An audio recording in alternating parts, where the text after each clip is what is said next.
I can't think of a clever intro tonight. Um, You know, nothing. I Welcome to the Final Picture Show podcast. There we go. There you go, episode 90. It's bound to happen 90. eventually. Yep, that's I'm how not numbers work.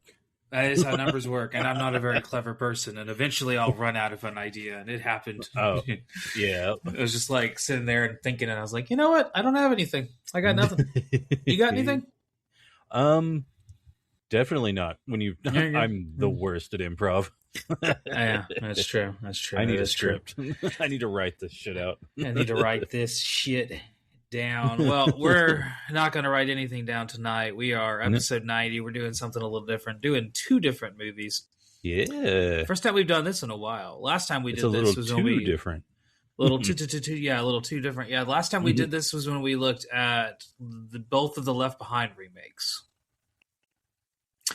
Oh, And that was out right. of simplicity's sake, just because we didn't want to have to watch both movies back and talk about them anymore, because we were no. done with the Left Behind movies. Oh god, could not have happened to a more frustrating series. Yeah, I'm so glad tonight to leave we're those behind. exactly. So yeah, tonight we are talking about two movies that are not related in the same series. These is going to be Reservoir Dogs, which was released in 1992, which is a American classic. We'll talk all about that. And then a Hong Kong movie, which came out in 1987, called City on Fire. Yes. And both of these movies continue with our February theme, which is rats.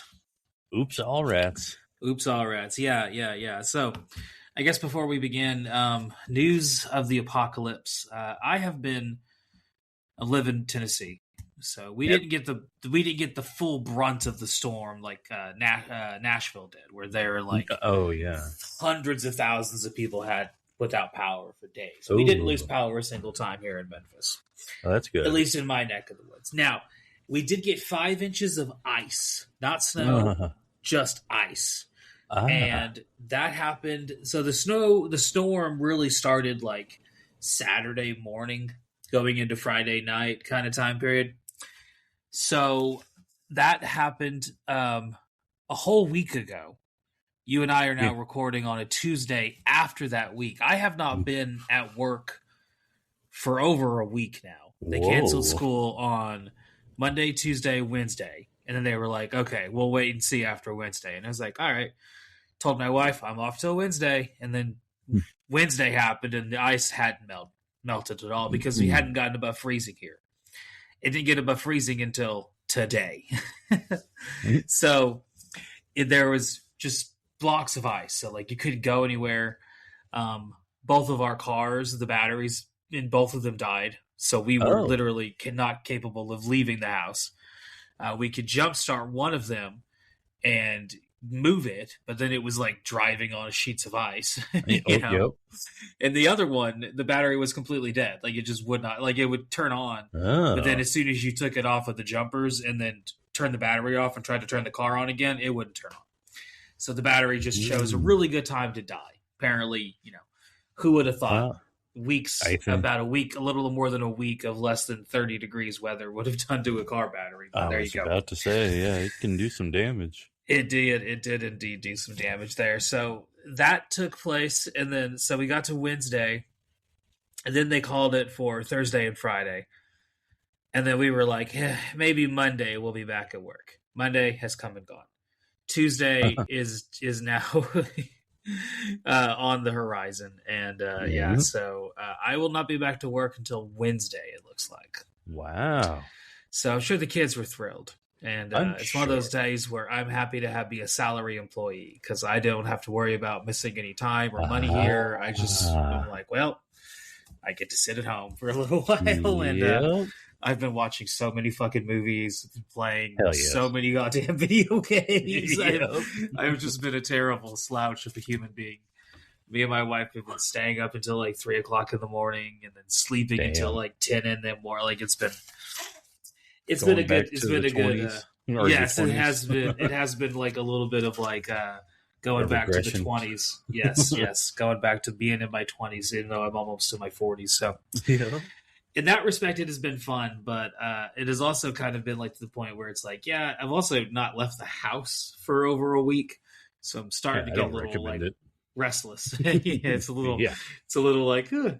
So I went for a walk, which resulted in me slipping and falling.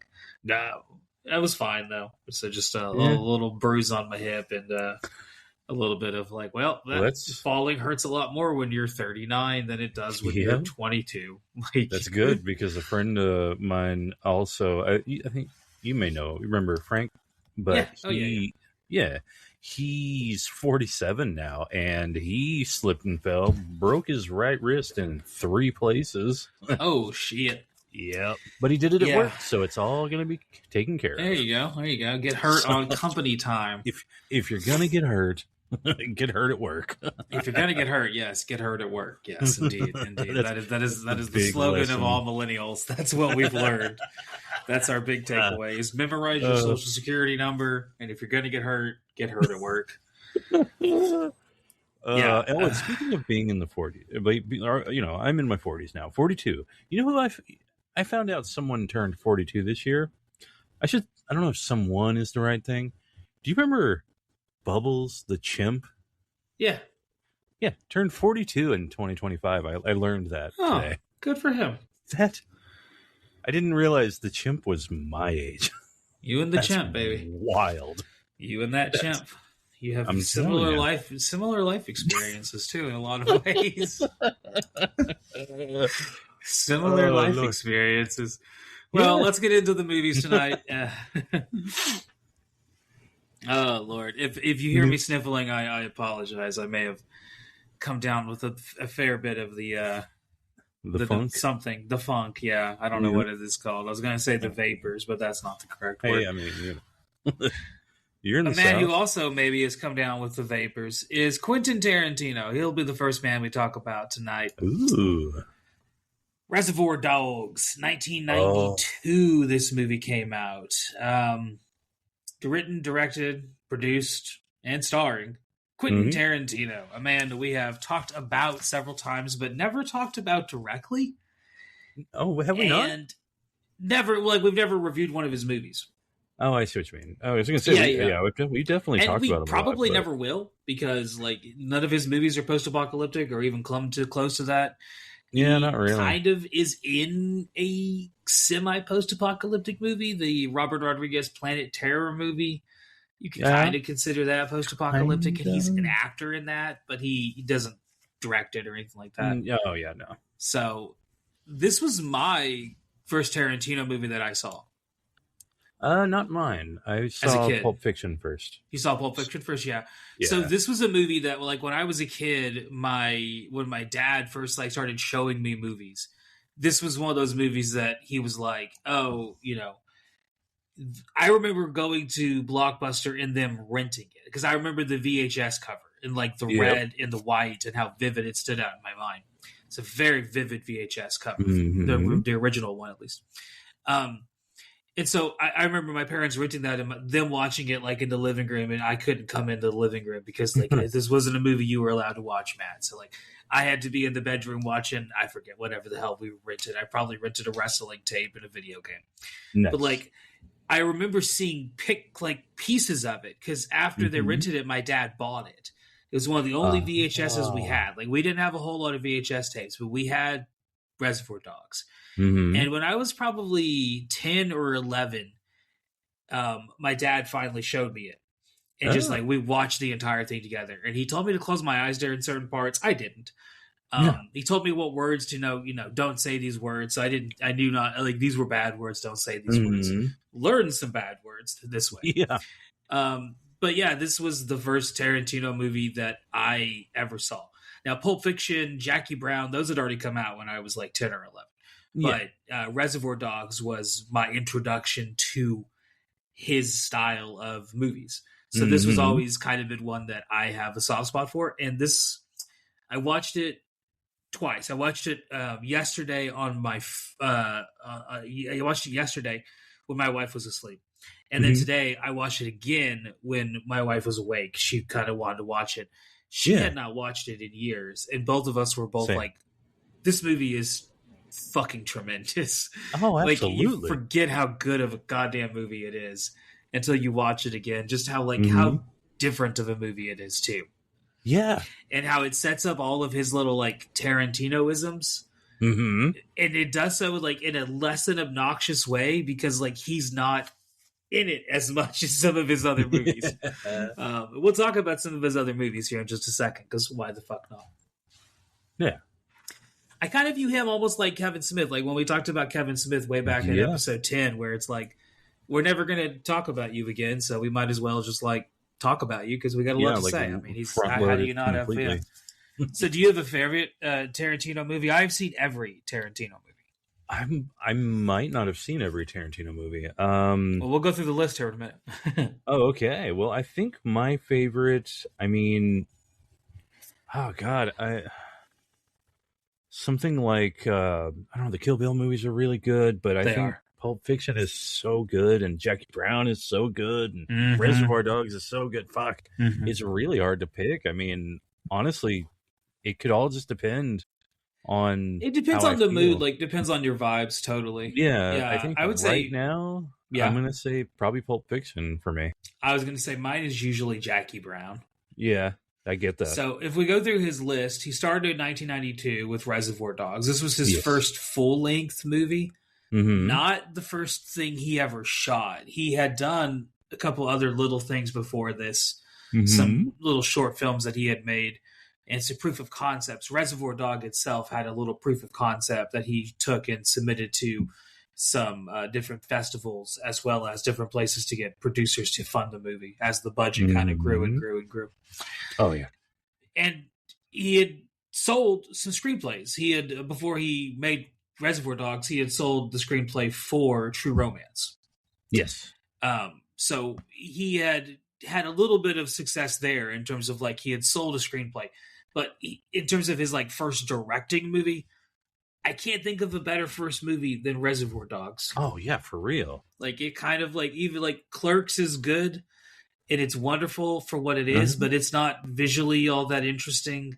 The Yeah. writing is great, but it's very clearly like a movie made by someone who doesn't know what they're doing.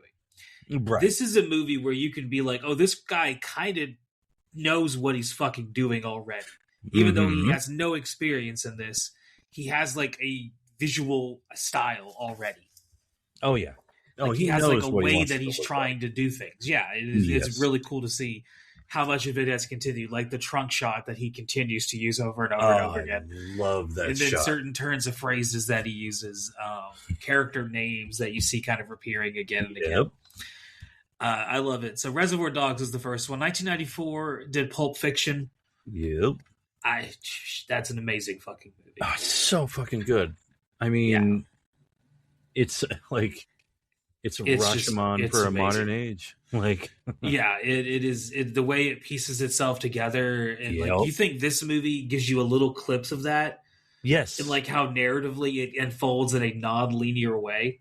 Yep. But Pulp Fiction like doubles down on that, and it's like, all right, let's do even more of that. And then in 1990, almost like a proof of concept, and then he went on. You know? Oh yeah. Pulp Fiction is like he could have just done Reservoir Dogs and then never done a movie ever again, and people would have been like, oh, he's like who this like wonderkind, indie director darling who just did this one thing and then never did anything else ever again. But then you do fucking Pulp Fiction right afterwards. It's like, okay, well, clearly this is like a new voice within, within Hollywood, which is kind of what he became. I mean, he won an Oscar for Pulp Fiction, won a bunch of awards for it. Just tremendous. 1997, he does Jackie Brown, which is my favorite of his movie, which is a movie that kind of mixes like a straight linear narrative with the jumping around and the different time periods and everything. And I love Jackie Brown. I think that movie is an amazing movie in almost every way. Absolutely. It's one of those movies that I'm like, I can't really think of anything to like say about it, where anytime I watch it, I'm like, yeah, that was great. It's the one that I've seen the most of his. Oh, is it? Okay. Yeah. And like I've moved from Texas to California to another place in California to Tennessee, and when I lived in Texas, I lived in South Texas, then West Texas, then the dorms, then the apartments, then my own apartment, then another apartment. So like I've moved so many times, and throughout all of that, I still have my original copy of Jackie Brown on DVD because awesome. That's one of those movies that I'm like, that might be one of my favorite movies of all time. Oh, okay. It's up there for like number 1 or number 2, depending on the mood I'm in. But yeah, That's Jackie fair. Brown is really, really good. Yeah. 2003, 2004, it depends on how, it's either 2 different movies. Technically, it's 2 different movies. It was supposed to be one movie, Kill Bill, The Whole Bloody Affair, which it's now been released at or going to be released as, which just combines the 2 movies. Yeah. So the history behind that, just for a second, is basically a guy that we'll talk about here in a minute, Harvey Weinstein. He saved Reservoir Dogs. Is the only reason Reservoir Dogs gets made is because of Harvey Weinstein. But he also kind of ruins Kill Bill, where he forces Quentin to make it into 2 separate movies. And so originally it was going to be one whole bloody affair, one big long, like 3-hour kung fu extravaganza, which it has now been released as, which you can it had a little theatrical run a few months ago where they put both of the movies together, and they showed it as Quentin Tarantino, who apparently, like when he shows it at his personal theater at his home, he shows it his cut, which is the whole thing as it was intended to be shown. Which for a while the only way to see it was to go to Quentin Tarantino's house and see it that way. Right. And then that kind of changed recently because he loves money. Oh, yeah. He loves him some money. 2007, he does Death Proof, maybe his worst movie. Maybe. Yeah. I love Death Proof. I saw that movie in theaters. I love Kurt Russell. I think that movie is tremendous. It doesn't feel like a Tarantino movie, though. It feels like Tarantino making somebody else's movie. Yeah. And in that respect, I kind of get why people don't like it as much, but there are parts of it that are like a real Tarantino-isms, like the bar scenes at the beginning with the first set of girls, and then the second set of girls when they're eating breakfast and the camera's like constantly rotating around them while they're eating breakfast. And if you look, you can see Kurt Russell is like at the diner table behind them, like little hints like that, that's some good Tarantino shit that he's very well known for. So I love Death Proof, but I can see why a lot of people point to that as being one of his worst movies. 2009, he does Inglourious Bastards, which I like the original title that I first heard it was going to be called, which was Once Upon a Time in a Nazi-occupied France. Well, he really wants to use that Once Upon a Time. He ended up using it a couple of years later. Yeah, he got to it eventually. But Inglourious Bastards, there's another movie already called that, which has nothing to do with this movie, although they're kind of based on the similar concepts. Yeah. But yeah, I loved Inglourious Bastards, another movie I went and saw in theaters. After I was of age when Kill Bill 2 and Kill Bill 1 came out. So Kill Bill 1, 2, Death Proof, Inglourious Bastards, all the rest of his movies I've seen in theaters. Oh, nice. One of the few directors, sorry to stop and get a drink. Oh, yeah. One of the few directors who actually make me leave my house to go see a movie in theater, to pay the money for it, because I'm like, all right, it's a Tarantino movie. It's going to be fucking good. And you'll get your money out of it. Yeah, totally. It'll be an experience. And both times, not both times, but every time I've gone, I've loved it. It's never been a bad and also, a Quentin Tarantino movie doesn't really draw out the, obnoxious, moviegoers. There are some. Yeah, are there? I've seen. Yeah. Some of the more, but, you see that with all kinds of movies. The worst movie-going experience I ever had was Star Trek 3. The one with the Beastie Boys in it. That movie. Yeah. There were so many obnoxious people in the theater that day. So I think it's just kind of, you wouldn't think Star Trek would bring out an obnoxious crowd, but yeah, really. Well, it was a new mainstream sort of it's a big budget sci-fi popcorn movie. Yeah. So after Inglourious Bastards, which is another tremendous movie, I love Inglourious Bastards. His first attempt to do a historical thing, which was great. It was great. playing off of like how much other like references to history he makes and throughout all the rest of his movies. Now we finally got to see like his version of a World War II theme movie, which was fantastic. 2012, he does Django Unchained. Hell yeah. Which another movie I saw in theater, and I love Django Unchained. Jamie Foxx does a tremendous job. Christoph Waltz. I think Django Unchained is a great movie, a very funny movie. Oh, it is. Yeah, I really love that movie, especially the KKK scene. That is a great part. Yeah. 2015, he did Hateful Eight. That's what I would say his worst movie is. I'm going to say it's the weakest. Yeah, for me. I don't hate it. It's fine. No. It's just not my favorite of his movies. I think it kind of falls apart at the end. Yeah, here's the thing about a Tarantino list of movies. There has to be one at the bottom, but it's not going to be bad. Like No. Hateful Eight is a great movie. Yeah, and you can watch the unedited version or the extended version, which is longer and has a little bit more scenes in it, on Netflix as well, which is a great place to watch Hateful Eight. Especially good movie to watch when you're frozen in. You know, it was one we put on recently whenever we were frozen in. But yeah, I love that movie. Some great performances, but I do think it kind of the tension builds and builds and builds, and then it kind of goes off of a little bit of a cliff, and where it just doesn't have the ending I was really hoping for. So I would say that's his weakest movie, but it was a good use of Walton Goggins, though. You know? Yeah. Walton Goggins is great in that movie. He steals the fucking show in that movie. Oh hell yeah! Yeah, not the first thing I'd seen him in that made me like love him, but one of the first things that I was like. I remember that's the first thing I saw where I was like, he's going to be a fucking like movie star. Yes. Like he's no longer just like a character actor who'd been in all these things that I had liked up till then. But he's like, nah, he's like going to be like a movie star now because he like steals that fucking movie. Yes. Because I had seen him in tons of shit before then. I remember him back when he was in goddamn Major League 3, Back to the Minors.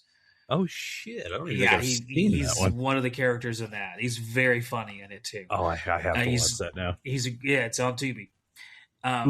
He's great in that movie, and you can see his like comedy is how funny he can be in that, and then you see that compared to like some of the more dramatic movies he can do now, which is just like you're like yeah. Hateful Eight was the first time that I was like, oh yeah, he can do a lot of other things other than just be funny. Yeah. And then his most recent movie and his last movie up till now was in 2019, which was Once Upon a Time in Hollywood. Finally got that Once Upon a Time. He did finally get his Once Upon a Time in Hollywood. Yeah, I really like that movie. Oh, it's so good. It's so fucking good. Yeah, so you have actually seen every Tarantino movie. Oh, okay, never mind. There you go. That's all. That's all he's done. Yep. Okay. It. Yeah, well, he has intentionally kept his filmography very selective, where he never wants to like. He's done like a few TV shows. He did like a couple episodes of ER, one episode of CSI, but like other than that, he has pretty much only done very specific little movies. And then he co-directed a couple other things like Sin City and a couple things like that. Yeah, but Four Rooms. 4 Rooms, yeah. Yeah. But that's a very funny movie.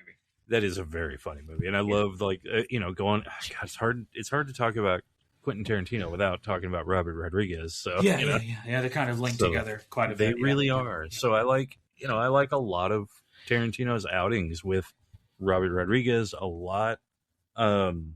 He's my favorite part of Little Nicky as that like that blind preacher.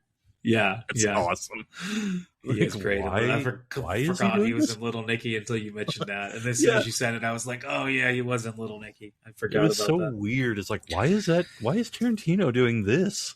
Well, one thing he was in that he used to get money to make this movie, back to this core subject at hand, Reservoir Dogs, is he was in one episode of The Golden Girls where he played an Elvis imposter. Oh. Yeah. The girls have some Elvis impersonators come over. And if you look in the back, you can spot him like out of a fucking lineup. You're like, that is Quentin Tarantino. I love The Golden Girls. Me and my wife, one of the things that we really love to do is just watch The Golden Girls and marathon it. And when you get to that episode of The Golden Girls, you're like, that's fucking Quentin Tarantino.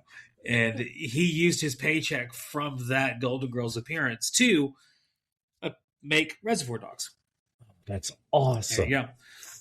So originally he was going to use the $16,000 he had some of it from Golden Girls, to make a $16,000 black and white Reservoir Dogs. That was originally what he was going to do.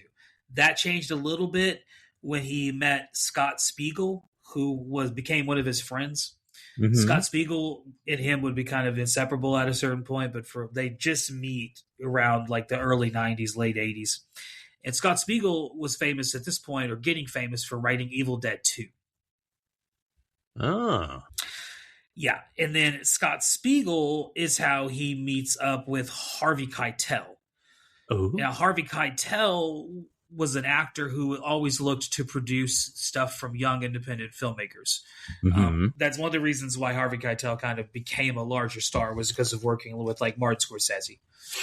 Right? He works with him, and before anyone else was really giving Martin Scorsese a shot, right? He kind of does it long before anybody else does. Before De Niro, you have Harvey Keitel showing up in some Scorsese movies.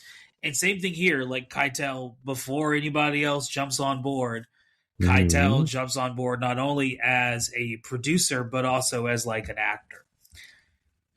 Even in the proof of concept version, the $16,000 version, Harvey Keitel is still there. Oh.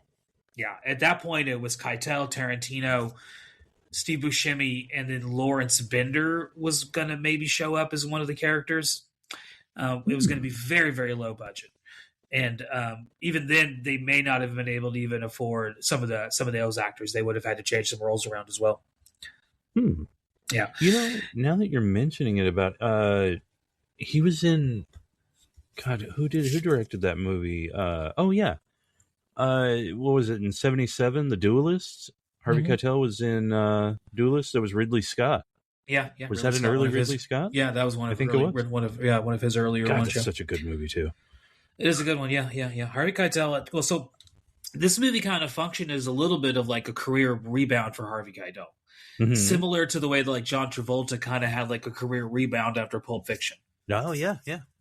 In that, like, he all of a sudden got, not only is he the lead, Harvey Keitel here, but it just kind of immediately showed once again how good of an actor he was. Because he was in a bunch of those movies, but he's also in like Saturn 3, which is an awful fucking movie. I don't think I've ever seen it. Oh God, it's terrible. He gets dubbed in it. Oh no! So you watch it and it's not Harvey Keitel's voice, and you can tell immediately because you know what Harvey Keitel sounds like. Yes, that is Harvey Keitel, but it doesn't sound like Harvey Keitel. That's weird. Oh God. So more behind the scenes people that are going to start their journey with Tarantino here are Sally Minky, who she would be his editor all the way up until her death in 2010. So every single movie that Tarantino does until 2010, she is the primary editor on. And he would call her basically like the only real collaborator he ever had. Like he would film it, and then he would work with her when it came to editing, and she would edit the film. And then to the point where he basically trusted her to like, here's, my vision and what I'm looking for. And which is why like his first few movies up until 2010, they definitely have like a different feel to them than the movies after her death. Like Django Unchained, Hateful Eight, and Once Upon a Time in Hollywood. All three of those movies, my main critique of those three movies would be that they're way too fucking long. And like their pacing of them is a little like off. I agree. I love how she edits and makes the pacing of movies continue. Like this movie is so fucking well paced. Oh yeah. It's just amazingly well paced. Yeah, not an ounce of fat on this movie. Excuse me. Sorry about the nose thing. Hopefully I can edit it now. We'll see. Next, we have Lawrence Bender, another guy who was a Hollywood producer who would produce pretty much every single of these movies that we just got done talking about. And this would be the first time they would work together as well. So kind of a lot of people working together for the very first time. I mentioned Scott Spiegel, the writer of Evil Dead 2. He actually died in 2025. Oh, well, dang. Yeah, which kind of, like I said, with Sally Minky, she died in 2010. Yeah. And as we get to the cast here, we're going to see some of these other people have also, unfortunately, passed. One that hasn't is the first man we'll talk about, Mr. Steve Buscemi. Third time we've talked about him. Oh, which means he will eventually go into the Hall of Fame. But we got some more absolutely. Steve Buscemi movies to talk about. Hell, awesome. Because, man, I love me some Steve Buscemi. Honestly, genuinely, might be one of my favorite actors. I mean, he's definitely up there. He's right up there with, like, Nick Cage and Mark Wahlberg, you know, like, well, okay, more unironically. He's up there with, I think, like, I was going to say he's up there with me with, like, almost like Ewan McGregor. Where it's like, if he's in a movie, I know it's probably going to be really pretty good. Because he just chooses really good movies. Like, he doesn't usually, unless it's an Adam Sandler movie, he doesn't usually show up in shit. Yeah, that's the one, like, he does love himself a cheap Adam Sandler paycheck, and God bless him, I'm sure it pays the mortgage every single time. And also, nice vacation, something, like, that's, a paid vacation, I'll take it. Are you kidding me? Yeah, exactly. Well, who was it that said that some movies are art and some movies are paychecks? Was that Billy Bob Thornton or something like that? Probably. It was somebody. If nobody said it, you just did. I think maybe it was either like Michael Caine. It was somebody. Somebody. It's quote attributed to, I don't know.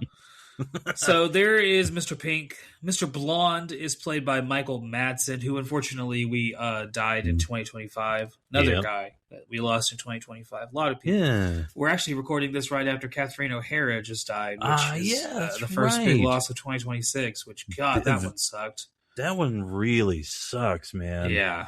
Because, I mean, you know, I'm a huge, huge fan of those Christopher Guest movies. So, like, she's in all of those, and she's amazing. Yeah, I thought about swerving the car and just doing one of her movies this week instead of what we had already planned. But I was like, we already had it. You know? We'd already had all the plans going. But we'll talk about her at one point. She's in a post-apocalyptic movie, Rock and Rule, old 80s animated movie, like heavy metal. Yeah. Oh, okay. Yeah, she shows up in that. Yeah, so we'll just talk about her one day properly. Michael Madsen here, a guy that we will also talk about again. He's going to show up in another post-apocalyptic movie. Died in 2025. He is tremendous in this movie. Oh, yes. Not great in every single movie Michael Madsen is. There are some, he kind of like, we've talked about in the past, Casper Van Dien, our Dinky D Hall of Famer, as well as Eric Roberts, Kevin Sorbo. The list goes on of actors who at a certain point will just kind of show up in whatever. Oh yeah. Because if you look at Michael Madsen's resume, he's like in a lot of really good things, and then he's also in just like a lot of like, he's Firehouse also in Species. He's also in Species. He's in a lot of just shit. Yeah. But he's also in some good stuff too. So just kind of your mileage may vary with him, you know. And I respect that too. Like, why, you know, if you don't turn anything down, I mean, you're going to run into some good stuff. And even if it's bad, whatever. You know? Next up is Tim Roth. Kind of the guy that this movie kind of made him famous in America, at least. He had already had a career overseas, but this was the first one that kind of like launched him into a little bit more fame over here, where he would kind of capitalize on that even more so with Pulp Fiction a couple of years after that. So I love Tim Roth. We've talked about him before on the show. We'll talk about him again. He is an amazing actor. He's also an amazing director. He's done some great movies too. Oh, do I know what he's directed? I forget the name of it. I think it's called The War Zone. It's a movie about incest. It's really difficult to watch, but it is really, really, really well made. And Tim Roth directs that. I wonder if do you know that one? It came out in the 2000s. I can't remember the title. I think it's called The War Zone. I could be completely wrong. Oh yeah, that is. Is that the name of it? Intro? I just looked it up. Oh, nice. Cool. Yeah, good memory. What's that like? My intro to Tim Roth was actually the movie Rob Roy. With Liam Neeson. That is that was an intense one. Sword fighting. He's an amazing actor. Oh God, that was that was just like when I was like, holy shit, this guy.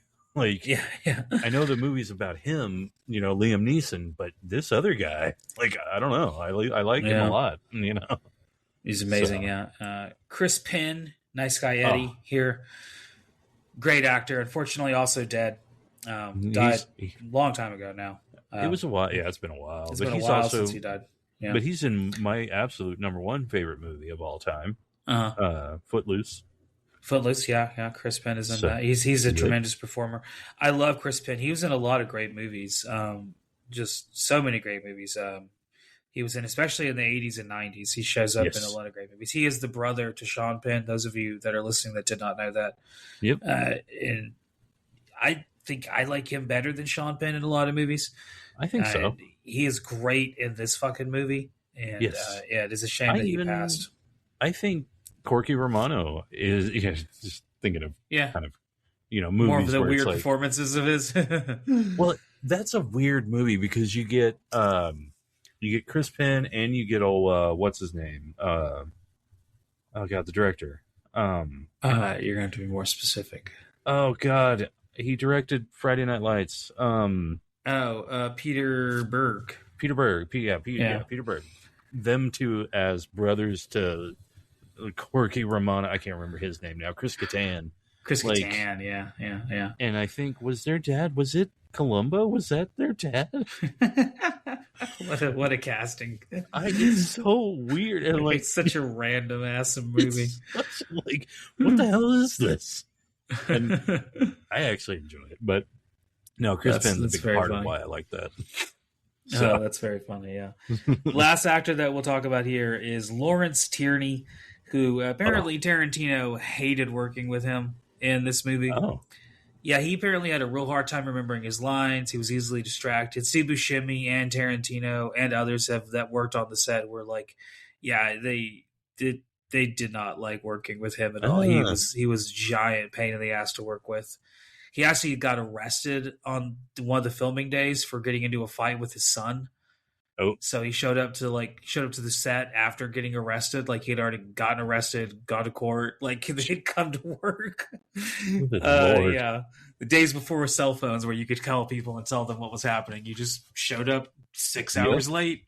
Like, I'm here. What the fuck? So yeah, apparently Tarantino, rumor has it that he fired him on the set, which is one of the reasons why his character is basically not in the movie outside of the beginning and the end of it. Yep. He's got one scene that's kind of put there in the middle, or a couple scenes, actually. I take that back. He's got the office scene with Chris Penn, and he's got the whole, like, where he's naming everybody's scene in the beginning of the movie, then the end of the movie. So he's in it a fair amount. But he's in it a fair amount. He's definitely not in it as much as you kind of expect a heist leader to be in a movie. Yeah. Compared to City on Fire, he's not in it nearly as much as, like, where the leader of that gang is. Yes. Speaking of which, let's get into the background of this movie before we get to the Travis trivia here.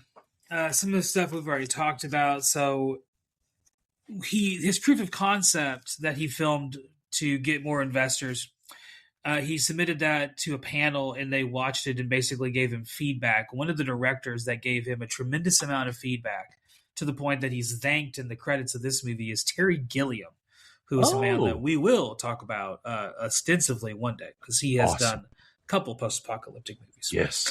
Yes. So originally, he wanted this to be a $16,000 black and white movie, which was going to be largely casted via his friends. Very, very low budget. Where have I seen that before? Where have you thought of that, right? And of course, is the case with most indie writers, directors, he was going to give himself the best role because he had Mr. Pink for himself.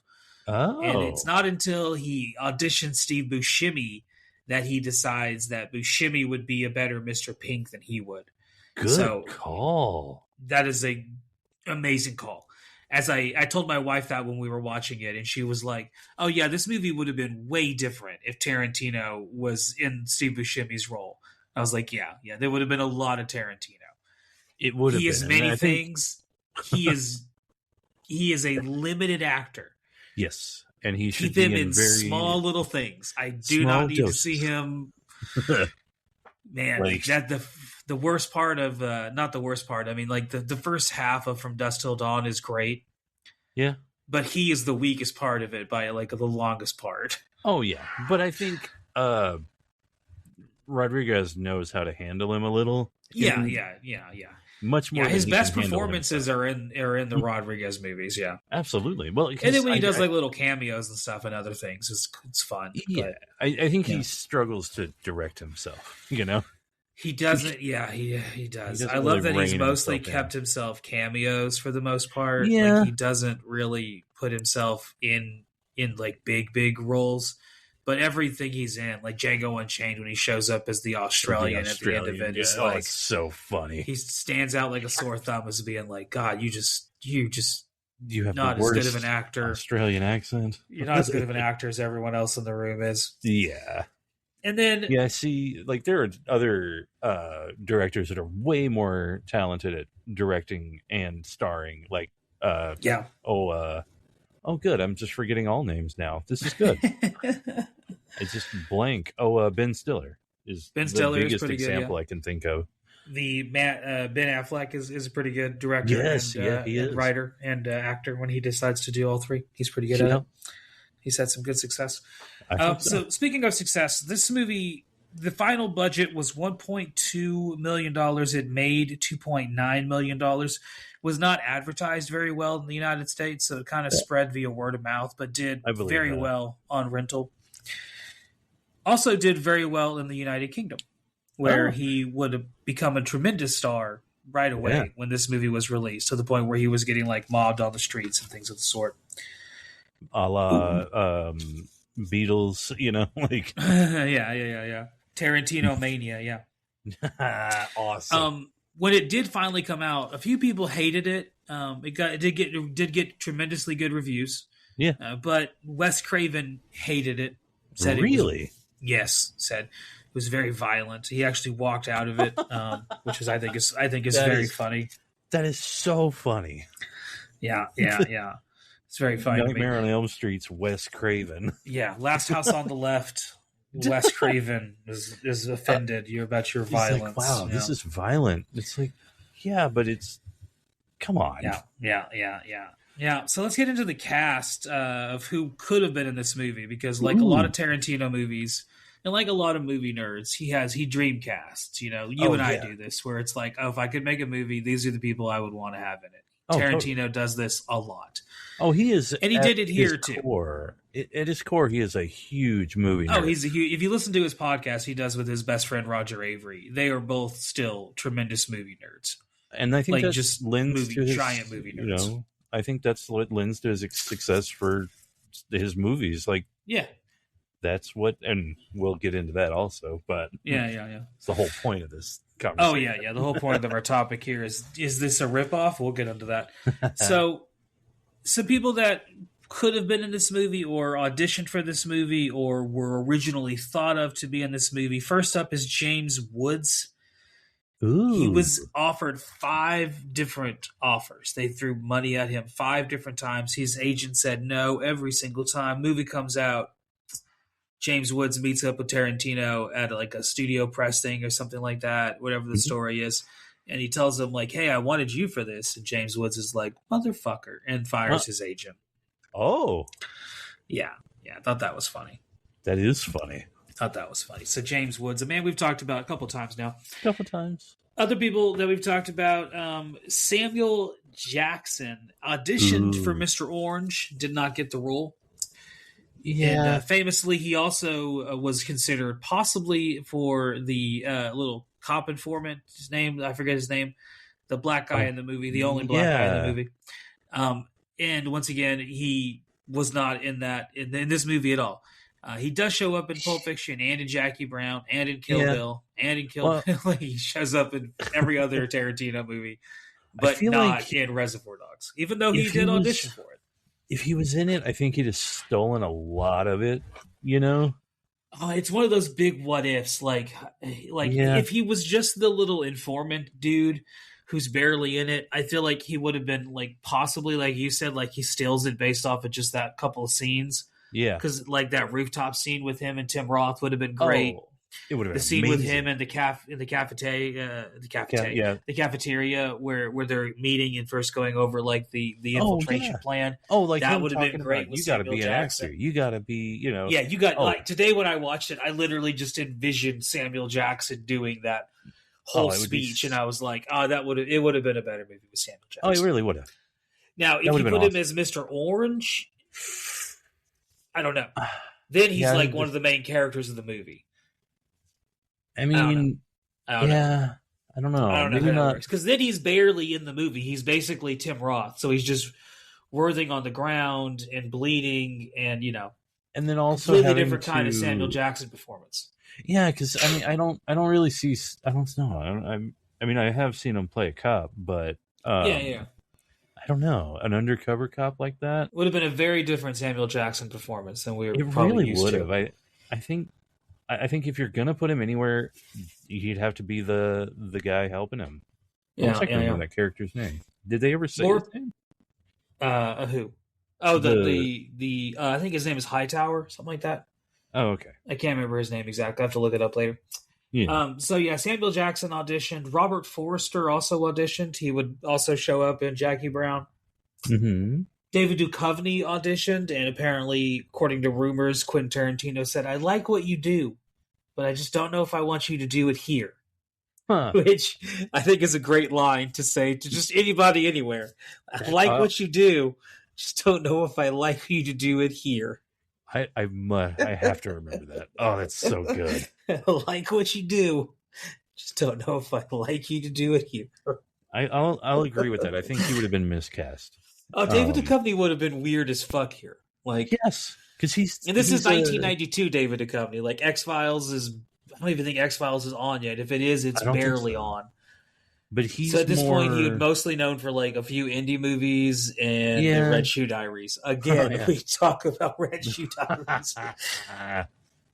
Oh Lord! So he's the softcore porn guy that reads letters to about women that want to fuck him, and then we get fantasy flashbacks.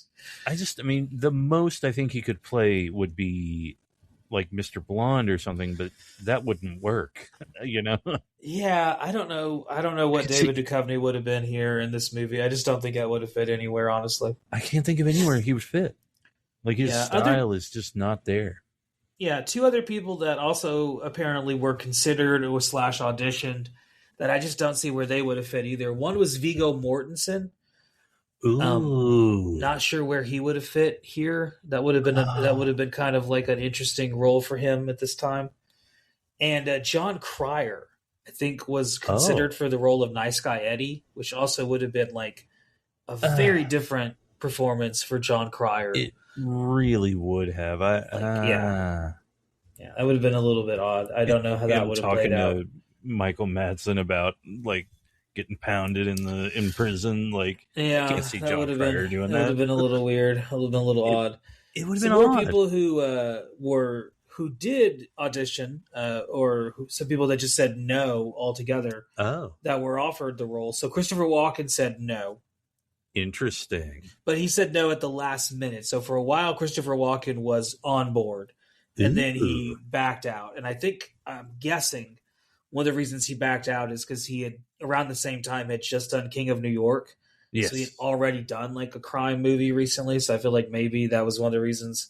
And The Prophecy was about to come out. So you have to clear your schedule for that. Yeah. Vincent Gallo said no.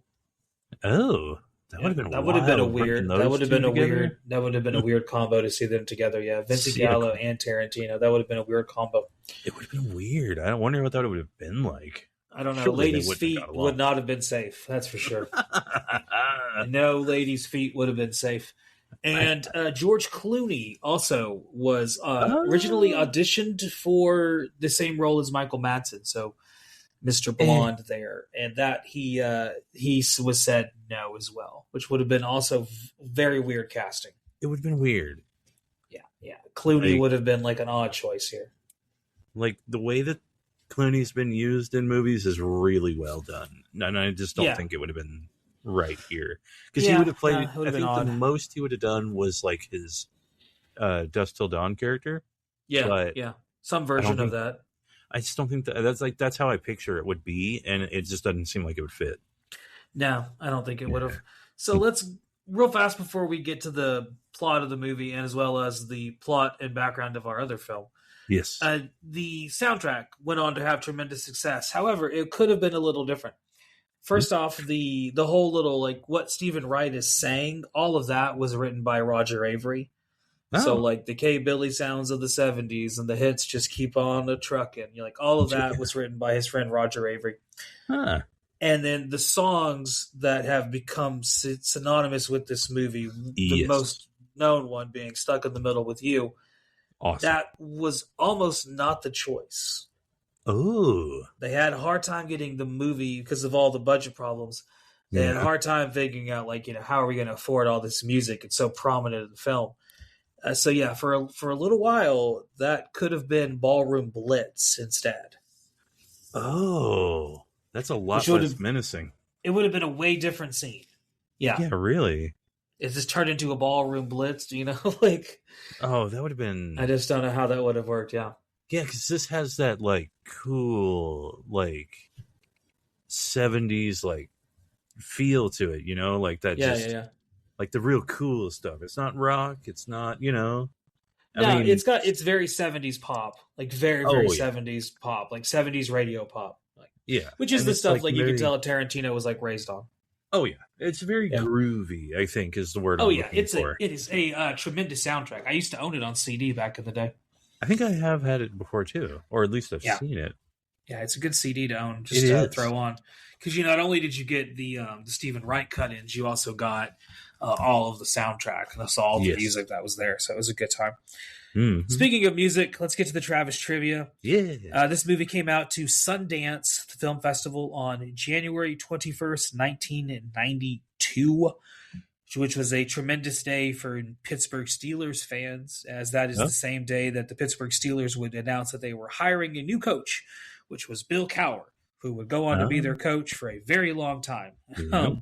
So, yeah. Soundtracks at the time, the big songs, Color Me Bad, All for Love. That was the biggest pop hit in America. Yeah. In the UK, the biggest pop hit was Goodnight Girl by Wet, Wet, Wet. I have no idea what the fuck that is. Nope. Maybe I've heard of Wet, Wet, Wet. I cannot tell you. Maybe? And then the number one alternative song in the country was Mysterious Ways by U2. Oh. Yeah, that was what was going on in the world when Reservoir Dogs came out. Yeah. So we're going to take a little break and come back and talk about the other movie for tonight, City on Fire. And then we're going to talk about what these movies have in common and what they have, different. See you guys in a second.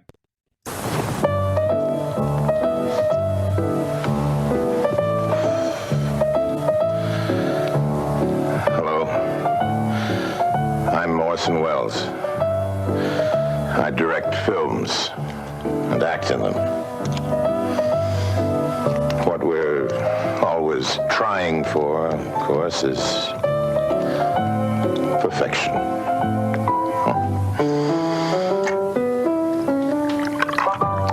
In a film, that's only a hope. But with Final Picture Show podcast, you can rely on it. Perfection.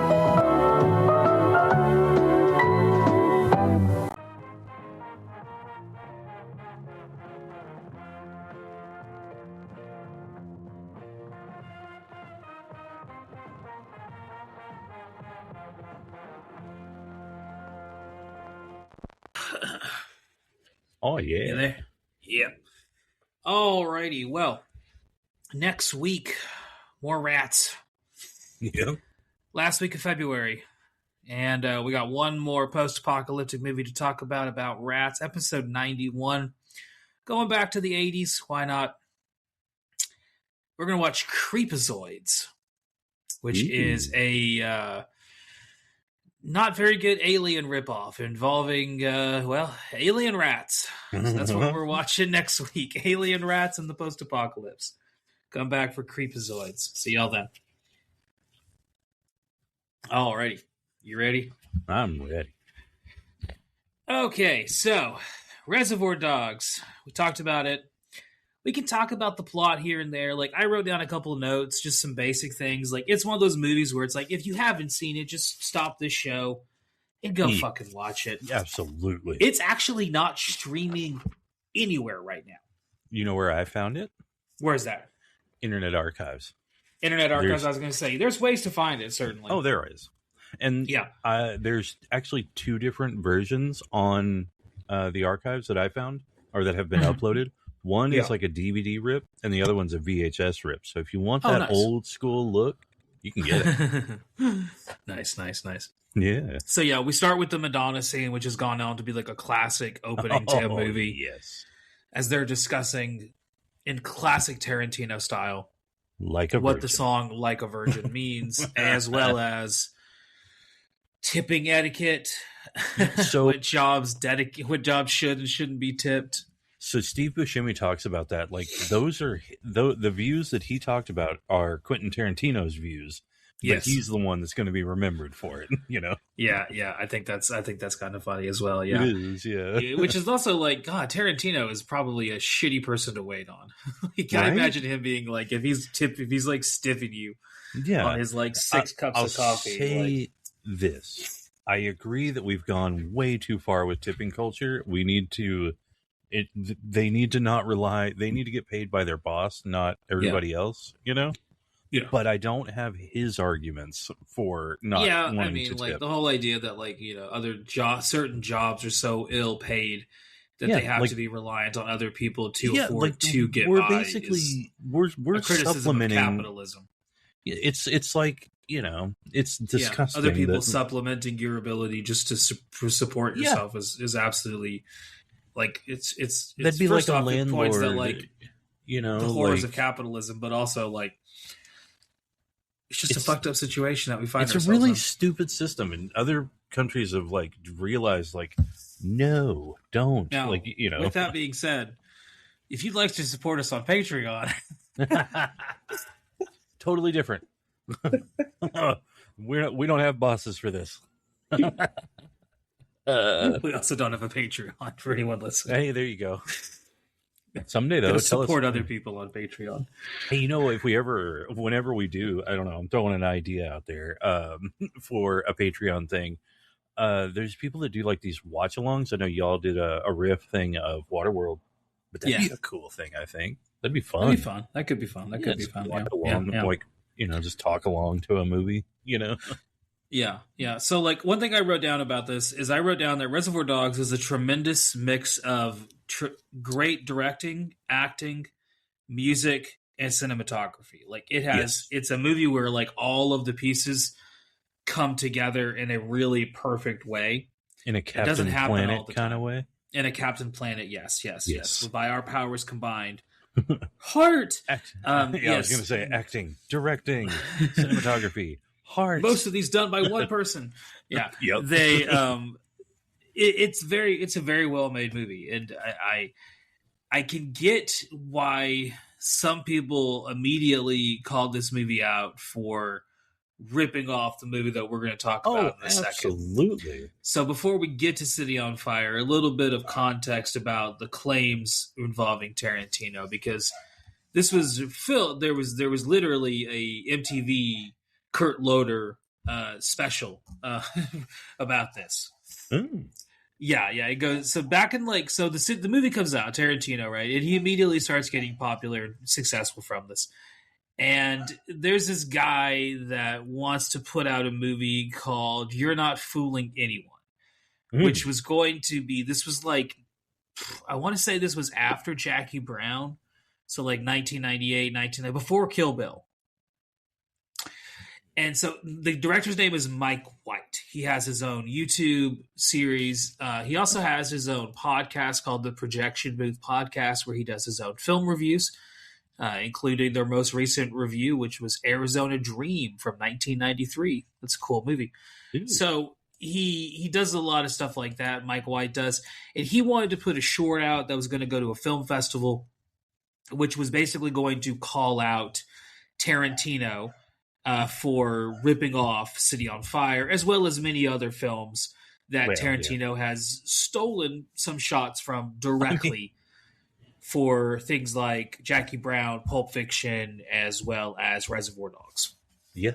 I mean, sure, but name an actor. I mean, I'm sorry, name a director who hasn't done that, you know? Yeah. And that's the kind of thing, like, there's a lot of directors that did this. Brian De Palma has kind of famously did this. George Lucas is kind of famous for doing this, where they have, like, Hidden Fortress, the Kurosawa movie. If you watch it, you're going to come away with being like, wow, this seems like Star Wars a lot. That's because George Lucas rips it off a lot. Yeah. So now having the big controversy, though, was when Kurt Loder or whomever at MTV asked Quentin Tarantino, he says in the 90s, late 90s, that he hasn't seen City on Fire. Which is obviously not true. 100% not true. Because he actually, we can prove based on pictures, he had the poster of it up in his room at one point. So, like, he had obviously seen. Now, it is a movie that in the 90s was hard to find. Like, you had to import it and have ways of watching it on either bootleg, or maybe you could region unlock your VHS player or something of the sort in order to get it. But, he obviously is inspired by it. So I think that was kind of like a joke, would be my guess, is when he said that he's waiting to watch it because he'd never seen it. That would be my guess, is that he's joking. That would be very funny. And they just misunderstood the humor. Having watched it now, like Mike White aside, his short film is on YouTube if you want to watch it. I'll include a link to it where he does go through the different Tarantino movies and shows you like what other movies he's ripping off, which is just cool. Even if you disagree with his opinion that this fucking matters, because he presents it as like this is a big deal, it's really not. He's stealing from people. Everyone does that. It's not anything special. It is cool to see like what movies he's stealing from if you just want to check out some cool movies to watch. Absolutely. Like if you're looking for good movies to watch, go watch that YouTube series and be like, oh, Kiss Me Deadly, write that one down. City on Fire, write that one down. You know, just go through the list and kind of learn some movies to write down. The Bodyguard, you know. Well, I mean, that's just. I mean, yes. When I watched, after I watched City on Fire, and then I rewatched because I watched City on Fire yesterday, and then I watched Reservoir Dogs earlier this morning. I was like, oh, okay, I see it now, and I was kind of getting there whenever I was watching City on Fire. I was like, okay. And then I rewatched, because I hadn't watched Reservoir Dogs in a long time. They have complete so like they're almost like, I want to compare them in like a way to say like thematically they're similar. They have the same themes kind of played off of in terms of like the plot. Yeah, they're both the about difference a of like heist and both about diamond heist, cop. both about an undercover cop. Yes, and that's kind of where, and they have similar shots when at certain points. Especially towards the end of the movie. I was going to say, at the end of the movie, there's one shot that's almost 1-to-1. Yes. Very, very similar. Yes. Which is fine. It was an awesome shot. I would steal it too. Yeah. Anytime I've ever filmed anything, I'm just ripping people the fuck off. Like, I do it all the time. Everybody does it. It's fine. Yeah. It's not a big deal. 1 second. I'm about to sneeze. Oh, gotcha. Yeah. So... excuse me. Oh, god damn. Snuck up on me. Yeah. Oh, hey. I just got a text. My clothes were moved from the washer to the dryer. I totally forgot. And you forgot. I did. No, I did forget. Oh, no, you're good. So, yeah.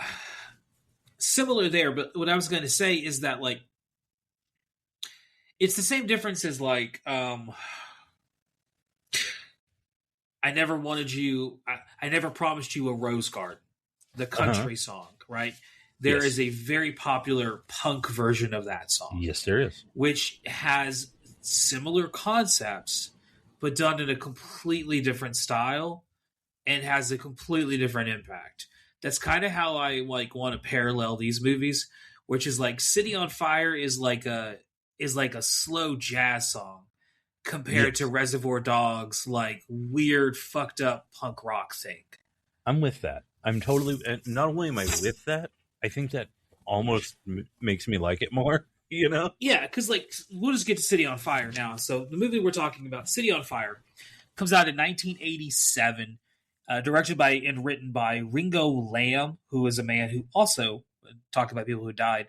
He died in 2018 from undisclosed illnesses. We're not really sure what happened. Possible drug problems there. No one really knows. Director of a lot of things.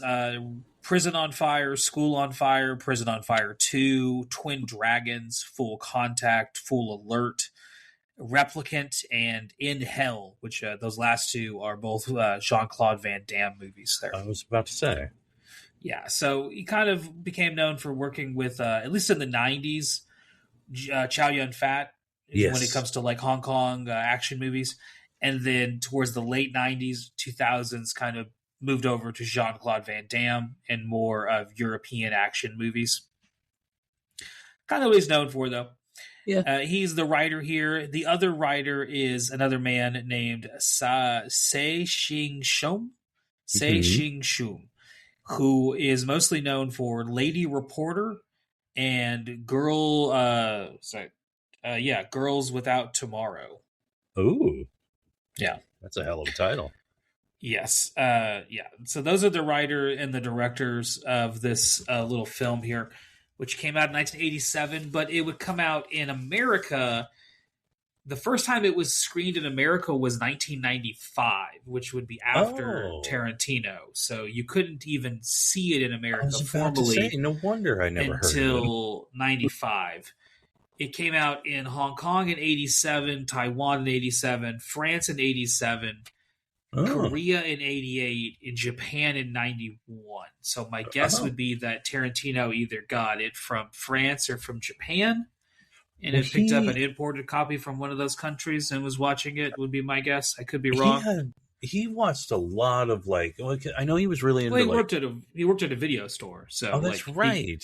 He literally could order films. Yeah. Because I know he watched a lot of getting into the Japanese movies. He watched a lot of Sonny Chiba and yeah. I think he liked a lot of Chinese movies too. Yeah. I think so. So but I think he was very into those Japanese movies for sure. Oh yeah. He gave a list of movies that influenced this movie and influenced Reservoir Dogs. And surprisingly, in that interview, he doesn't mention this movie, which is kind of funny. But he does mention a couple other Hong Kong classics like The Killer, starring Chow Yun-Fat. So you're like, okay, if you've seen The Killer, you've probably at least seen this. Or if you like The Killer, you will like this. Yeah. Basically, short review for City on Fire is if you love Hong Kong action movies from the 90s or late 80s, you will love this movie. Oh yeah, I will say, watching City on Fire. Oh god, I was just like, fuck, I love this movie. I was just the whole time. I was just every time something new happened, I was like, God, it's so good. Every time I was watching it, because I watched it twice, once by myself on my phone, and then once with my wife, because I was like, she didn't want to watch it, and I was like, no, you should watch it. We watched the dub version with my wife. I did watch the dub version myself. Yeah, I watched the dubbed and the sub version, and they're both tremendously good. Yeah. The dub version is kind of silly. Some of them are German, some of them are French. It's just visually silly. It's once you get past the accent work, work. The accents are a little odd. Yeah, but it's fine. Yeah. I watched it, and I just both times I was like, God, I love Chow Yun-Fat. He's such a good actor. He's so good. I mean, he's so charismatic. I was like, I like this dude. Every time I see him, even when he was in that shitty Bulletproof Monk movie or whatever it was. Monk, that movie was stupid. It was stupid. So Chow Yun-Fat's career, he's the first guy in the cast to hear. His career goes back sometime. He goes back to I think the 70s is really kind of where he starts kind of becoming an actor and really getting into things. His career really takes off towards the middle 80s and going into the 90s, which is when he stars in a list of the following movies. I wrote down a few of them here. This is not all of them. This is the movies he did up until 1998. So 1998 is when Chow Yun-Fat stars in Replacement Killers, which is really his first crossover hit in America, because that is an American-made movie. Yes. And then the next movie he would do after that would be the movie with Mark Wahlberg. And then the movie he would do after that would be, the Sean William Scott movie. And then after that, it would be Crouching Tiger, Hidden Dragon. So his career kind of changes. Yeah, it's a great movie. His career kind of changes in 1998. So up until 1998, though, he was kind of known as the Hong Kong action guy. Like, he was in so many of these movies. So here are the movies he was in, and also a list if you're looking for a watch list of Hong Kong action films. Here are some to check out. You may have to send this to me. Yeah, a lot of these you're going to see are directed by John Woo. So we got A Better Tomorrow 1, 2, and 3. He's in all three of those. Those are tremendous movies about people having to plan heists in order basically just to survive. I think The Fast and the Furious kind of rips them off a little bit, is my take on it. Flaming Brothers, another good one. City on Fire, Tragic Hero, The Killer. That's an amazing movie. See, I haven't seen that one. The Killer is my favorite movie. Of all of his movies, The Killer is up there. Triads, also a pretty good one. Once a Thief. Another good one here is Hard Boiled. That is an amazing movie. And Full Contact. That is another really good one. So all of those movies. Titles. Yeah. All of those movies are tremendous Hong Kong 80s, 90s action movies. Up until Replacement Killers in 1998, which Replacement Killers is also a pretty decent little movie. Yeah. I don't mind Replacement Killers too bad. Too much. I think it's not too bad. Not too bad at all. Not too bad at all. So that's the first guy in the cast. Next guy in the cast we're going to talk about is Yeon Shun. And he stopped acting in 1989, so shortly after this movie, but was a prolific actor before then. He's the older gentleman, the kind of the lead investigator who's kind of getting everything going here. His career goes back to acting and stuff in China all the way back to 1964. Damn. He has appeared in 173 credits, so his career would be coming to an end shortly after this film wrapped up. Next up is Danny Lee, who would also show up in The Killer alongside Chow Yun-fat. They actually kind of have a role reversal here, where Danny Lee is a cop, Chow Yun-fat is an undercover cop, and then they role reverse in The Killer, which is kind of funny. The Killer, you should definitely watch that. That one's on Tubi. You should watch that tonight. You would love that movie. Yeah, and then Danny Lee is also in a movie that we will one day talk about, Thunder of the Giant Serpent. That is a movie that Danny Lee is in that we will get to talk about one day. Love the title. Next up is Ray Chang, who would be in Infernal Affairs, a movie we have kind of talked about. Yeah, Departed. Yeah, he shows up there. He would be in Infernal Affairs 2. He would also be in Prison on Fire, which is another film by the same director here, as well as a film starring Chow Yun-fat. And last up is Kong Lao, and he would be in Hard Boiled, another film that we just mentioned with Chow Yun-fat, as well as Casino Raiders 2, which is another one of those Hong Kong action movies that's pretty decent. A little time there. So, big list of people in this movie that went on to do a lot of tremendous things. Damn. So, the most interesting thing here is, one, the budget, and two, the influence of this movie, which kind of directly ties into the interesting thing about Tarantino that we kind of started this whole episode talking about. Yeah. Which is, so the background here is this movie cost $4 million in Hong Kong dollars. And some of the stunts, especially the one where he falls from the roof, Chow Yun-fat did those himself. No shit. Yeah. So he was completely on board for doing that. Wow. Yeah. Now, the interesting thing about this movie is you might think okay, Tarantino rips off the plot and the kind of the ending of this film for his movie and a couple other little scenes here and there. Yeah. Well, this movie, City on Fire, was not an original movie. It is actually based on an Indian film called Gidar from 1973, which is directed by Harmosh Malhotra. We're getting deep here, and I love it. Yes. We're getting into Indian films that influenced Hong Kong films, which then influenced American films. Oh, it's so good. God, I love being a citizen of global, like a global citizen. I love it. Yeah. And then Tarantino's Reservoir Dogs would be an influence for another Indian movie called Conte, which came out in 2002, as I think well I've as heard of an that one. American movie called Reservoir Cats, which came out in 2011, which is basically a film, not a student film, it's like a fan film. Reservoir Cats is. It's a shot-for-shot remake of it, except it gender swaps all the characters and makes them all females. Interesting. Yeah, that's all it does. So, funny times that like City on Fire is influenced by a movie from the 70s, and then it influences a movie from the 90s, which is influenced a movie from the two. Like, it's just this whole idea of like a jewelry heist gone bad. It just kind of keeps showing up again and again and again. There's a lot of meat on that bone. I'm just gonna say there's a tremendous amount. Yeah, and that's good. I mean, yeah. Why would you want just one? No, I'm going to go ahead and say this. Like, I would not have known about the idea of this jewel heist thing if it hadn't have been for Reservoir Dogs. And, you know, I don't know, like those concepts being brought to us. Not everybody, you know, and clearly not everybody got to see A City of Hope. I didn't even hear about it or know anything about it. Or City on Fire. Did I say City of Hope? You did. I was going to correct you, but that's fine. City of Hope is going to be our movie. No hope in these movies. No hope found. But City on Fire is, God, I mean, I never would have known about it if it or understood the themes of it or anything like that if it hadn't have been for Tarantino.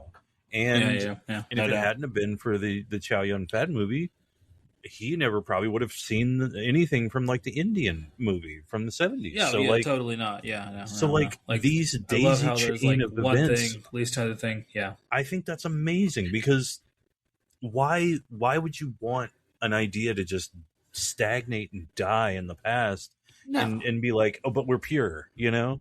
Yeah, I'm so anti-purist. I really am. Before the internet, like that used to be like a thing that like at least I did in the 90s and 2000s, like before the internet kind of became what it is. Mm-hmm. If I bought a CD that I loved, the first thing I would do is flip to the back and look at like the thanks section. Mm-hmm. And so many punk bands used to do this, where the punk bands would have in the thanks section just a list of other bands that they had either like liked or toured with or thought were cool. Yeah. And then like that would be like your list of like, okay, next time I go to Sam Goody and I go to the listening section and like I want to listen to like Bouncing Souls, Millencolin, you know, Pulley, like you would just like make a list of all these bands. That's how you would find out about this stuff. And same thing with a lot of movies and things like that is like you would look at the like interviews with directors and the people that they like were influenced by and like, okay, absolutely. So now I kind of have an idea of what other things I should go and look at. Now I think that's changed a little bit with the internet now. It has.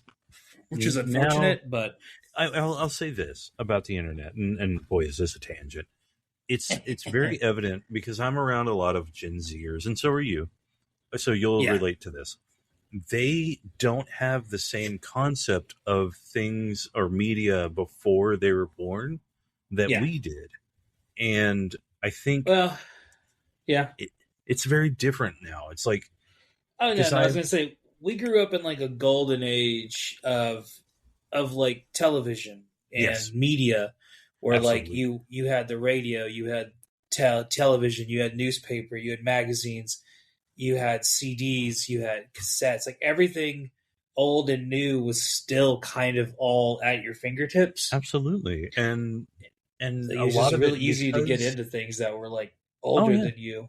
And also because TV was very much curated for you, you kind of,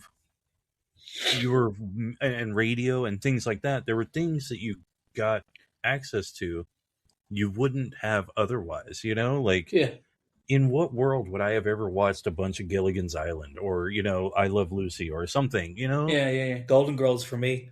Exactly. Like stuff that came out long before I was born, but like I grew up like watching the shit out of it, even though you would think like a person in their like late 30s, Golden Girls wouldn't appeal to you. And it's like, no, I love it. Like it's something I tremendously like. Absolutely. Yeah. And there's so many shows like that, like that were just, I don't know. And I think it's also going back to the loss of the monoculture, you know, or the, Yeah. Like, we don't have that anymore. Now everything is so segmented. I don't know what, like, famous doesn't mean anything anymore. Oh Like, no. Like I was on Reddit because I was like been snowed in, nothing to fucking do. So I was looking yeah. at Reddit and they were talking about this guy named I'm gonna age myself here. I think his name is like something Show Speed. And he was like a streamer doing like all kinds of nonsense. And Uh-huh. I was like, I don't know who the fuck this person is. And Yeah, they were like, oh, the comments were like, oh, he's got like so many million people watching him. And I was like, okay. So I clicked on one of his streams out of curiosity. It lasted about 20 seconds before I was like, God, you're annoying. I cannot stand to watch you for more than just like a few seconds. This is not for me. yeah. But he had like 40 fucking thousand people watching him. Really? Like, tremendously famous person, obviously. Like, that's Right. a lot of people to have watching you just do fucking nonsense. Yeah. He was literally doing nothing. Really? So, yeah, it was just basically like walking down a street. Huh. That was it. I was like, what in the hell? So, Oh, Andy Warhol, you son of a bitch. yeah, yeah, exactly. So, like, yeah, the monoculture is dead. Yeah. This movie, it was still existed in that. So, Yeah. kind of getting back on track, away from the internet. Yep. Pulling us back in. This movie came out on February 13th, 1987 to Hong Kong and France. Here's what was happening on February 13th, 1987, and we're not going to hit this date exactly, but we will be releasing this episode on the same exact week as February 13th, 2026. So nice. There you go. 87, Reagan had just proposed expanding Medicaid. Oh. Martin Siegel had just pleaded guilty for insider trading. Oh, yeah. The feline AIDS disease had just been discovered on this day. Jeez. Or announced that the discovery had been made. And to add on to our triple layer of shit cake sandwich of bad things that happened on this day is Over the Top came out. I need you to shut your goddamn mouth for a second and bite I'll your tongue. arm wrestle you for it. Oh, can I just say how many times I watched that movie and unironically liked it when I was younger? I refuse to watch it now because I still have good memories of it. So, Don't want to taint. Don't want to have it tainted. I know it will be bad. I know it will be bad. Oh, Lord. So here's what was in the charts. 1987. Funny that we mentioned her and that Reservoir Dogs mentions her because she was here in 87. Madonna with Open Your Heart. I don't know that. Fun fact is that she would eventually send Tarantino I think it was like a 45 of Like a Virgin, and it would just be like, hey, Quentin, it's not about dick. That's awesome. Yeah. Madonna has a good sense of humor. She sent nude photos of herself to the guys from Rancid to try to get them to sign to her record label back in the day. Wow. So, yeah, they didn't sign, but they they did get the nude photos. But I mean, she'd already put out her nude book at that point. So I think anyone that wanted to see Madonna naked probably could see Madonna naked at that point. You know. Next up was Bon Jovi, "Living on a Prayer." Nice. Yeah, that's a good song. I love me some 80s Bon Jovi. Oh, yeah. Dude, hair metal. I was going to We- say, like, grunge killed hair metal, and rightfully so. It had its time and place. It had gone away. But hair metal is aged tremendously well. Like, it is so silly and goofy that it is just decadently funny to go back and listen to it nowadays. I love hair metal. And I was going to say about Bon Jovi, of course, the real talent that everybody didn't realize they liked was Richie Sambora. Yeah, that's true. He did the real high notes, and that's true. Last song that we'll talk about is kind of wasn't a hair metal song, but I'm sure some hair metal bands that did a cover of it. It had its moment in the sun. Georgia Satellites with "Keep Your Hands to Yourself." Oh, I love that song. Don't tell me no lies. Don't tell me no lies, and keep your hands to yourself. Let's get into the plot of City on Fire so we can talk about how similar these movies are and how dissimilar they are. So the big thing that they have in similarity is the central plot of like a jewelry heist gone wrong. Who's the fucking rat? Yes. That is a similarity right there. The way the movies... Go ahead. Oh, I was going to say, but we don't get that whole issue until way later in the movie. No, way later, yes. So, like, Whereas Tarantino kind of like, so Tarantino's movie starts, and you can immediately, if you've seen Tarantino movies, you know it's like a Tarantinoism where you get a non-linear story. Yes. Where we start before the heist, like right before it, we're eating breakfast before we go do it. Yep. Then we jump to after it happens. Then we jump to weeks beforehand. Then we jump to months beforehand. Yeah. Then we jump to the present, and like it has all these like scattered ways of telling its story. Here, it is more of a straight linear narrative. It is. Where like it starts with a stabbing, which leads to Chow Yun-Fat's character getting involved into this whole like, we need you to go undercover. Yeah. And then we learn about him and his wife and what's going on with them. And then we learn about the go ahead. I was going to say not wife yet. She's girlfriend at the time. Yes, girlfriend and then at he the time. proposes right. to her in the shower. In the shower, yeah. And then we get like the jewelry heist crew. We see like their other works and see like, you know, them having other jobs that they do. Yeah. So you can see like their success elsewhere. Whereas in Reservoir Dogs, we don't ever see the heist. In fact, we don't see anybody ever or even know if these people are even good at it. It's all we all just hear about other jobs that they've done. Yep. Whereas here we see those other jobs. Yes. So in that way, it's more in line with like a traditional Hong Kong, like Chinese presented action film at the time of the 80s and 90s. Because a lot of them kind of follow this kind of similar formula. And I like that we get some context of like Chow Yun-Fat just wants to get away. He wants to stop being a cop. He already like got fucking sick of this job. Killed, you know, like and he's like, well, sure he was a criminal, but he trusted me and I got him killed. Yeah. It's very like Donnie Brasco, like, you know, it's similar to like a lot of other undercover movies where it's like, you know, he's gotten in too deep. He's starting to like actually like these people. Absolutely. He's gone native. 100%. Yeah. And so you get a lot more context for Chow Yun-Fat's character, and it's all given more like we said, linearly. So we see everything happen in the order it's supposed to happen in. It all unfolds and builds and builds and builds until the final end where he reveals he's undercover. Which as opposed to the way Tarantino does it, which is way more like jumping around. It is. And it in this movie, in City on Fire, it's more building that tension and everything. Yeah. Whereas it's just, you're just swirling around in tension. Yeah, Tarantino's is more of like, here's this central mystery. Who's the fucking rat? Yep. And then from that, I'm going to spiral and give you little breadcrumbs and watch you try to figure out who it is. Yeah. Whereas City on Fire is like, we know who the rat is. Yeah. And we're going to see the psychology of everybody and figuring this out slowly. Mm-hmm. It actually has more in common with like The Departed, honestly. There was a lot about it. I was like, I was starting to wonder, I was like, are you sure? I know that, you know, The Departed is based or is kind of came from Infernal Affairs, but yeah, I'm starting to see a lot of similarities here. But which Infernal Affairs is its own like kind of modernized Hong Kong action film.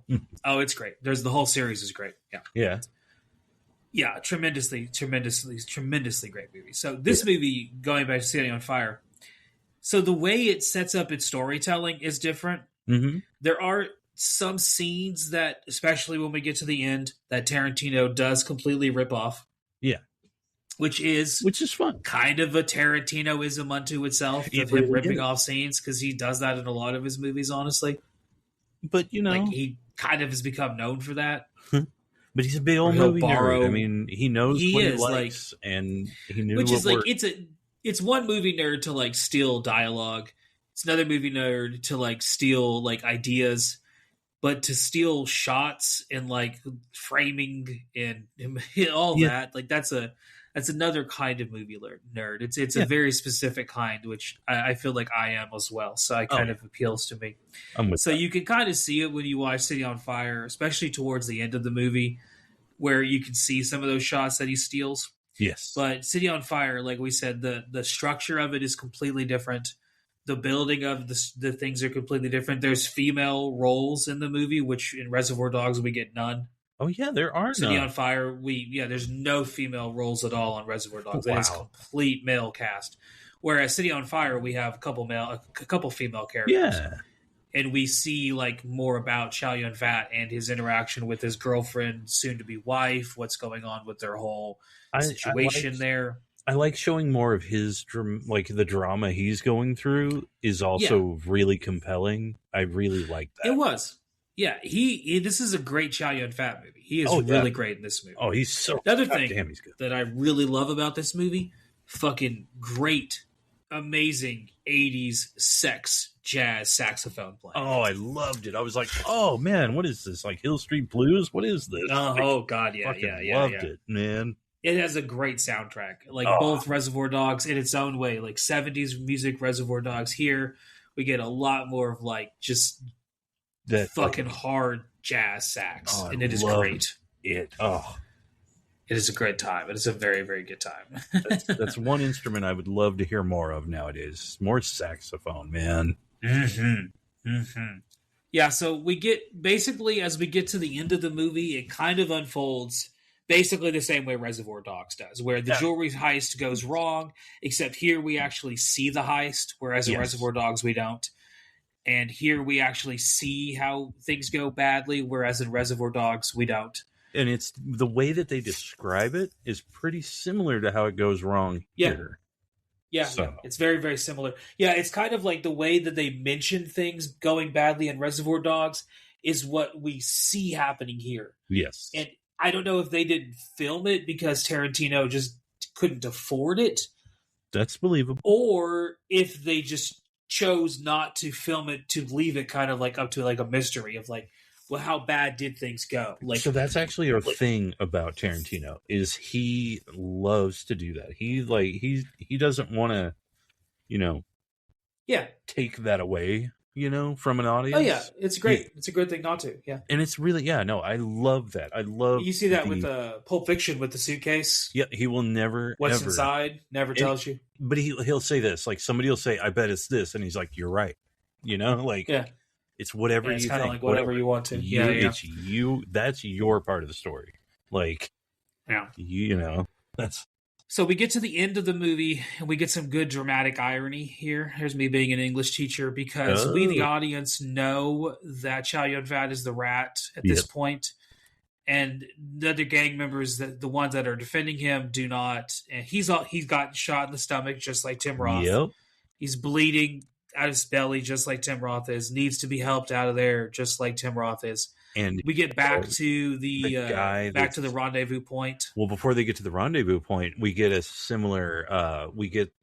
The way Chow Yun-fat gets shot in the stomach, and the way Tim Roth gets shot in the stomach, and then immediately after that, the both of the guy that they're with that's defending them, that this person took a bullet for me. Yeah, they both go double-handed, two-hand gun, in both hands, shoot in the exact same shot, shooting at a cop car, the exact same shot. It's pretty awesome. Like I was like, okay. But if you're gonna take if you're gonna take a shot, that's the one.